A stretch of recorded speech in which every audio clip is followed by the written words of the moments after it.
Madame, Monsieur, bonsoir. Merci de nous rejoindre au sommaire de ce journal. La coopération, l'Algérie et le Nigeria expriment leur volonté de redynamiser les relations bilatérales et de densifier leur coopération dans les différents domaines.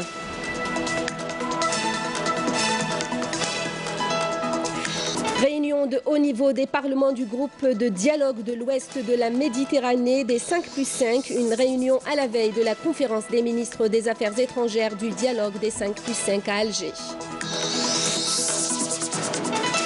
La charte de partenariat sociétaire privé-public, un document référentiel qui requiert une loi, déclare ce samedi le secrétaire général du RND, Ahmadou Yahya, qui s'exprimait dans une conférence de presse et est revenu sur de nombreuses questions d'actualité.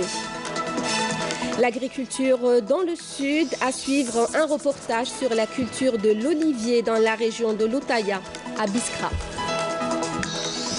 La coopération donc, pour commencer ce journal, le Premier ministre Ahmadou Yahya a reçu ce samedi le ministre des Affaires étrangères du Nigeria. Geoffrey Onyema est actuellement en visite officielle de 3 jours en Algérie. L'audience s'est déroulée notamment en présence du ministre des Affaires étrangères Abdelkader Msahel.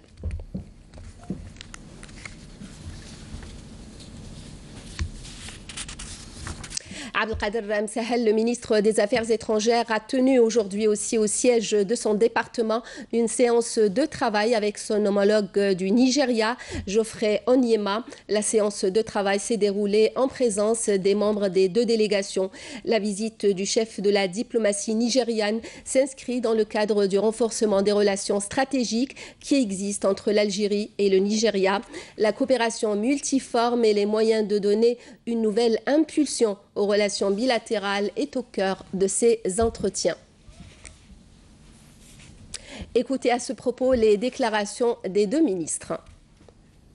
Comme nous aimerions maintenant vraiment renforcer nos relations sur tous les plans d'infrastructure, de sécurité, de gouvernance économique, nous allons voir avec nos chefs d'État la possibilité de réorganiser un peu la structure de ce comité mixte pour vraiment traiter toutes les questions et tous les objectifs que nous cherchons en ce moment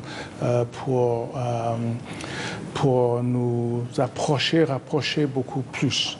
On a revu pratiquement toute la coopération, aussi bien dans ses aspects juridiques. Comme vous le savez, il y a plus de 20 accords qui lient l'Algérie au Nigeria. Donc il est temps de mettre en œuvre tout ce qui a été décidé par nos chefs d'État, par les présidents Bouteflika et son frère, président Buhari. Donc nous allons, comme l'a dit, on va repenser un peu le format de cette grande commission mixte. Nous maintenons l'esprit de la binationale, c'est très important. Nous, l'Algérie, on a uniquement cette binationale avec l'Afrique du Sud et avec le Nigeria. Donc c'est une volonté partagée de donner un aspect particulier à la coopération bilatérale. Nous avons évoqué bien sûr la situation qui règne dans notre région. Nous partageons le même espace. Donc là aussi, une grande coordination est en train de se mettre en place entre l'Algérie et le Nigeria. Et à la veille de la conférence des ministres des Affaires étrangères du dialogue des 5+5 prévue demain à Alger, le ministre des Affaires étrangères, Abdelkader Msahel, s'est entretenu avec le secrétaire général de l'Union du Maghreb arabe, Tayeb El Bekkouch, un entretien qui a porté sur la situation de l'Union maghrébine, les problèmes auxquels elle fait face, ainsi que sur les voies et moyens de leur résolution. Je vous propose d'écouter la déclaration du secrétaire général de l'UMA.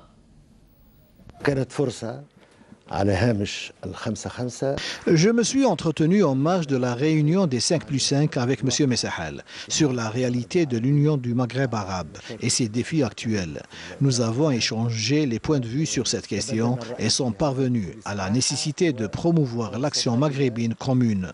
اتفاق حول الطرق التي يمكن لنا بها أن نخرج من الصعوبات الموجودة حاليا.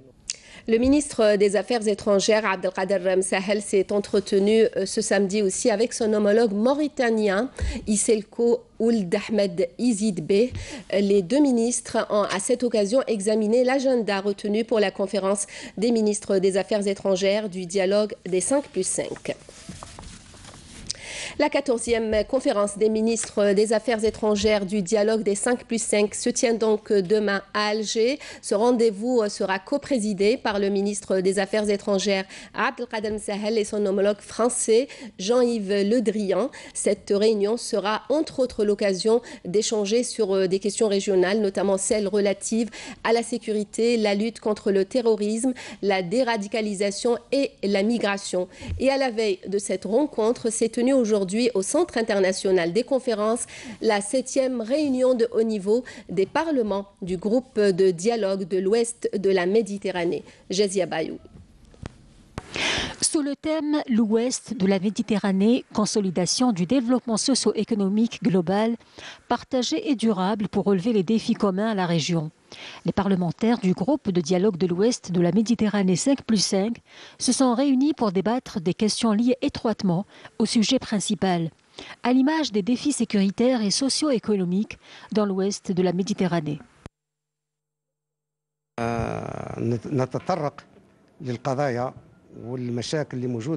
À chaque fois, nous abordons les questions et les problèmes qui touchent cette région et qui concernent tous les pays méditerranéens, à savoir le terrorisme, l'économie et l'immigration clandestine.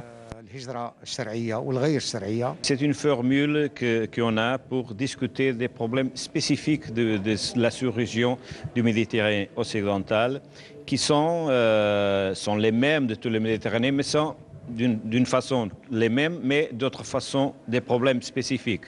Comment prendre soin de la jeunesse et lui faire prendre conscience des dangers de l'immigration clandestine, un des thèmes phares de cette réunion.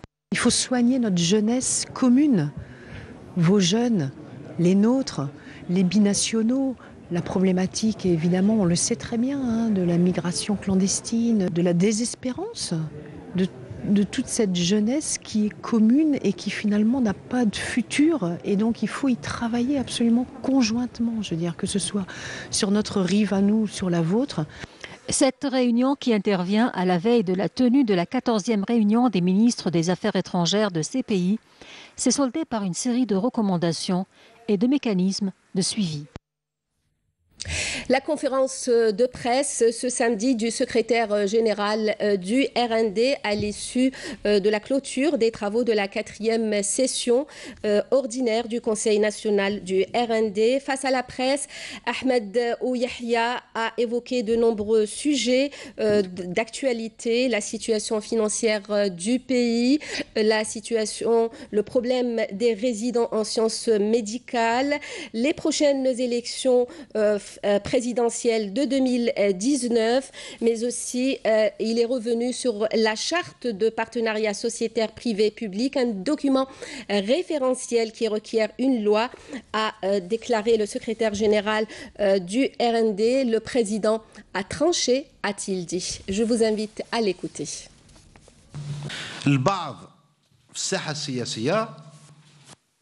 كل واحد حر في تحاليله، كل واحد حر في أسباب. خلقوا موضوع وأنتم أهل الإعلام شاهدين على هذا واش رايح نقول. خلقوا موضوع كان رايح يسكن سنة 2018. خلقنا صراع بدون محتوى للصراع. قال البلاد رايحة تتباع، قال لازم ندافعوا، قال لازم كذا. كأنها الجزائر ما في حاجة إلى سكينة باش تكلف بمشاكلها الحقيقية، وربي عالم شحال كاين المشكل.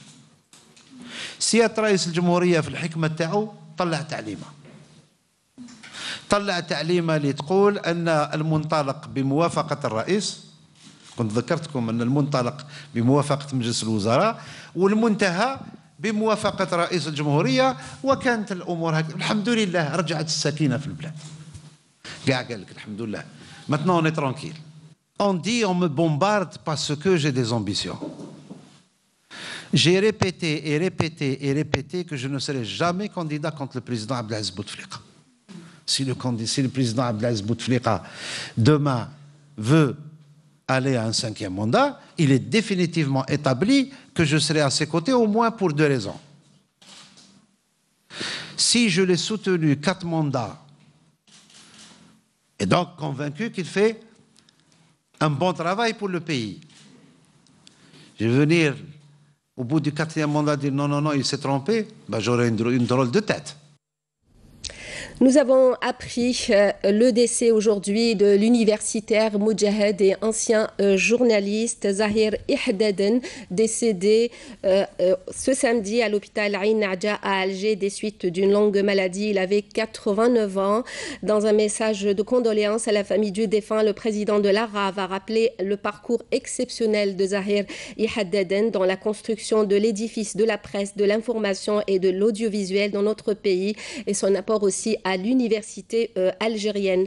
Le ministre des Moudjahidines, Taïeb Zitouni, a également adressé un message de condoléances à la famille du défunt dans lequel il a rappelé son parcours militant durant la guerre de libération nationale.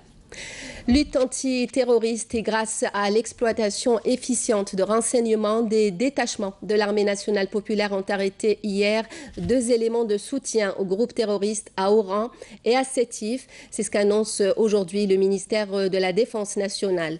En outre, et dans le cadre de la lutte contre la contrebande et la criminalité organisée, des détachements de l'ANP ont saisi à Tamanrasset, Ingezem et Borj Beji Mokhtar un camion, 4 véhicules tout-terrain, 8 tonnes de denrées alimentaires, 6 000 litres de carburant, 7 groupes électrogènes, 7 marteaux-piqueurs et un détecteur de métaux. Par ailleurs, des éléments de la gendarmerie ont saisi plus de 36 600 unités de tabac et 96 comprimés psychotropes, Alroat et Biskra, ajoute la même source. L'opérateur public Algérie Post a procédé aujourd'hui au lancement d'une nouvelle plateforme monétique permettant le paiement en ligne à travers sa carte électronique Ad-Dahabia. 3 conventions ont été signées à cette occasion entre Algérie Post et Algérie Télécom, Mobilis et la régie foncière d'Alger dans le cadre de la modernisation des services de la Poste. Amel Bouarba. Désormais possible, les clients d'Algérie Post peuvent en un simple clic effectuer le paiement en ligne des factures et la recharge de l'ADSL et de l'Internet mobile à travers la carte électronique Ad-Dahabia. Pour ce faire, cet opérateur public a signé 2 conventions avec Algérie Télécom et Mobilis. Des contrats avec nos partenaires Mobilis et Algérie Télécom pour la généralisation de paiements en ligne, des factures, des recharges téléphoniques et aussi des recharges Internet à travers les clients d'Algérie Post porteurs de la carte Dahabia. C'est aussi qui sont au nombre pratiquement de plus de 3 millions de porteurs et de 4 millions de cartes déjà fabriquées et aussi qui se trouvent au niveau du réseau postal. Cette opération s'inscrit dans le cadre de la modernisation des moyens de paiement et pour stimuler l'usage de la carte monétique d'Algérie Post. Présidée par la ministre de la Poste et des Télécommunications, des Technologies et du Numérique, cette cérémonie a été également marquée par la signature d'une 3e convention avec la régie foncière de la wilaya d'Alger. Nous avons initié en concertation avec la wilaya d'Alger un programme de densification spéciale de la capitale, donc pour résorber un petit peu la densité postale au niveau de la wilaya et fournir un service public postal de qualité au niveau de la capitale. Cette convention s'inscrit dans le cadre de la solidarité entre les entreprises publiques. Elle vient conformément aux dernières instructions du président de la République qui concernent l'augmentation de la rentabilité des entreprises publiques ainsi que l'amélioration du service public.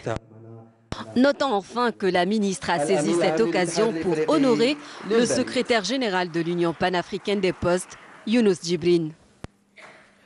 Installation ce samedi de la commission chargée d'élaborer la liste des métiers pénibles.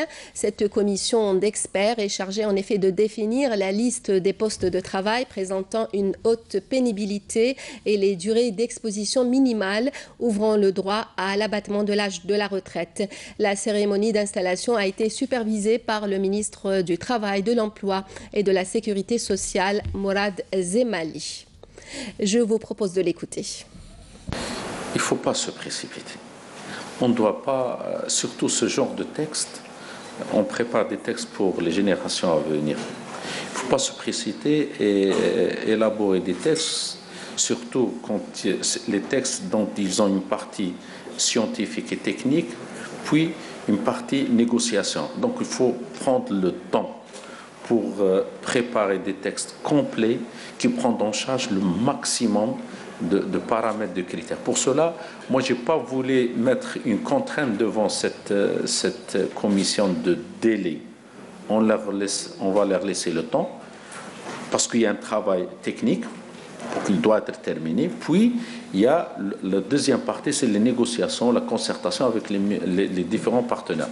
Pour cela, il n'y a pas un délai précis pour les travaux de cette commission. Au sud, l'agriculture connaît ces dernières années un renouveau certain. Si le palmier dattier reste maître des lieux, il est désormais concurrencé par l'olivier. De plus en plus de périmètres sont consacrés à ces cultures. Illustration ce soir à Loutaya, dans la wilaya de Biskra, dans ce reportage de Badia Armani. À Biskra, plus précisément à Loutaya, Nasr Mbarek, et en dépit des difficultés que peut connaître la filière oligicole, a réussi son challenge et réalisé sa propre exploitation agricole. 3000 oliviers de variété Ferdel ont été plantés et ont déjà donné leurs fruits. Mais l'absence d'électricité, de forage et des pistes entrave quelque peu cette activité. Nous avons planté ces arbres il y a une dizaine d'années et nous souffrons vraiment, mais alhamdoulilah, nous avons pu récolter des olives et de l'huile. La récolte cette année a été bonne. Nous souhaitons que l'État nous aide en ce qui concerne les routes, les autorisations de forage et l'électricité. Nous n'avons pas besoin que l'État nous donne de l'argent, mais juste nous accompagner. Et c'est à Loutaya, cela fait près de 14 ou 15 ans que pas un seul mètre de route n'a été réalisé pour les agriculteurs. Ils nous ont complètement oubliés, alors que le fellah est la colonne vertébrale du pays.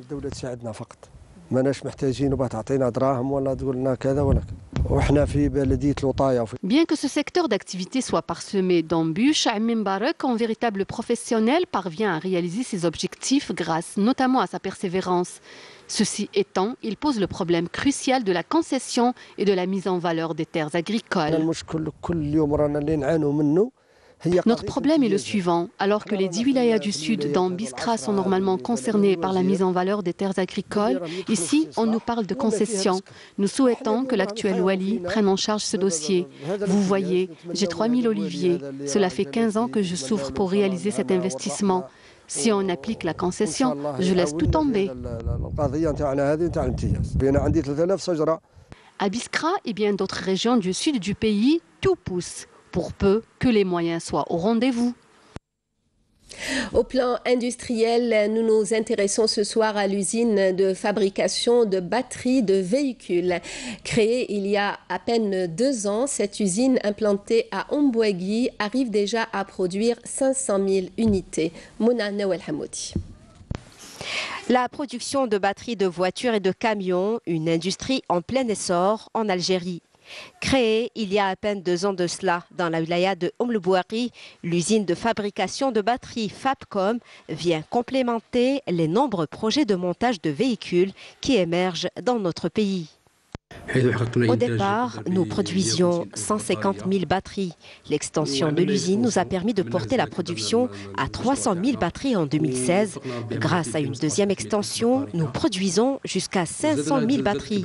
Nous ambitionnons de certifier notre production selon la norme internationale ISO 16949 traitant de la démarche qualité dans le secteur automobile. Et nous serons les premiers en Algérie à obtenir ce label. Une certification qui viendra propulser cette entreprise après avoir bénéficié en 2016 d'un premier label l'ISO 90-01 relatif au management de la qualité.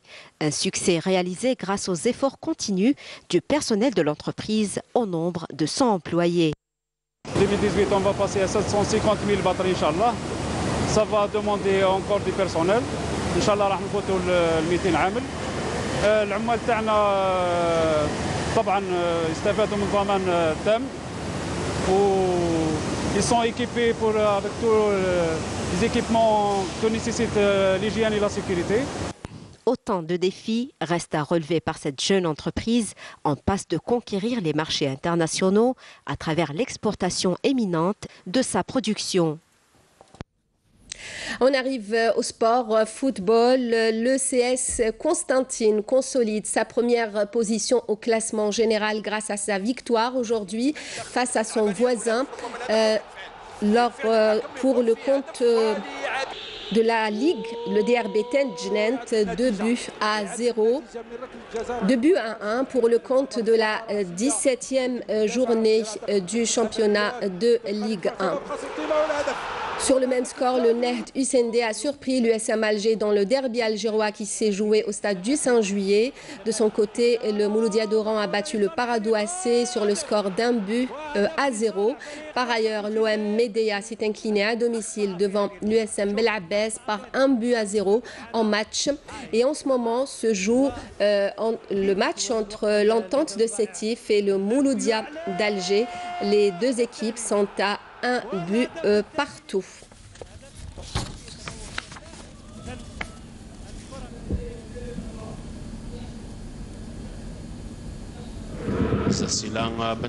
Voilà les images que l'on reçoit en direct.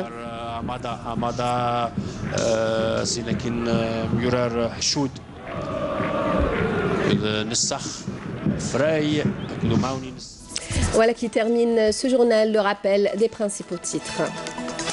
La coopération, l'Algérie et le Nigeria expriment leur volonté de redynamiser les relations bilatérales et de densifier leur coopération dans les différents domaines. Réunion de haut niveau des parlements du groupe de dialogue de l'Ouest de la Méditerranée, une réunion à la veille de la conférence des ministres des Affaires étrangères du dialogue des 5+5. La charte de partenariat sociétaire privé-public, un document référentiel qui requiert une loi, déclare ce samedi le secrétaire général du RND, Ahmadou Yahya, qui s'exprimait dans une conférence de presse et revenu sur de nombreuses questions d'actualité. Et puis l'agriculture dans le sud, nous avons suivi un reportage sur la culture de l'olivier dans la région de l'Outaïa à Biskra. Merci de nous avoir suivis. Le prochain journal à 20h, Amina Nadir pour l'édition en arabe. Pour demain, retrouver à midi, Efri Alassari à 19h, Zohir Ben Dimred. Merci de nous rester fidèles. Passez une très bonne soirée.